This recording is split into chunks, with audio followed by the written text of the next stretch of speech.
एक समय की बात है। उत्तर भारत के एक छोटे से गांव में हीरालाल नाम का एक मेहनती किसान रहता था। हीरालाल की जिंदगी खेतों और पशुओं के बीच ही गुजरती थी। वह सुबह सूरज निकलने से पहले ही उठ जाता और हल बैल लेकर खेत में पहुंच जाता। उस साल गांव में गर्मी बहुत तेज पड़ रही थी। चारों तरफ धरती फटने लगी थी। पेड़ों के पत्ते सूखकर गिर रहे थे। तालाब का पानी भी धीरे धीरे खत्म हो गया था। किसान हीरालाल हर रोज आसमान की ओर देखता और कहता, हे भगवान, इस बार अच्छी बारिश कर दीजिए, वरना हमारी फसल और हमारा घर दोनों उजड़ जाएंगे। दिन बीतते गए, लेकिन बारिश का नामो निशान नहीं था। खेत सूख गए थे, बैल कमजोर हो गए थे और घर में अनाज भी खत्म होने लगा था। हीरालाल की पत्नी गौरी उसे समझाती, तुम चिंता मत करो, मेहनत करने वालों को भगवान कभी खाली हाथ नहीं लौटाते।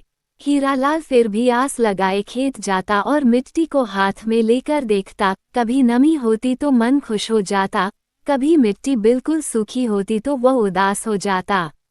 आखिरकार एक दिन आसमान में काले बादल छा गए। बिजली कड़की और तेज हवा चलने लगी। गांव के बच्चे बारिश आने की खुशी में नाचने लगे। अचानक मूसलाधार बारिश शुरू हो गई। धरती पर जैसे जीवन लौट आया। मिट्टी से महक उठी जो किसान के दिल को छू गई।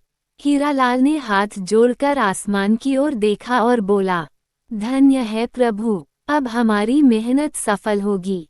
बारिश के बाद उसने बीज बोए, खेतों की जुताई की और दिन रात मेहनत की।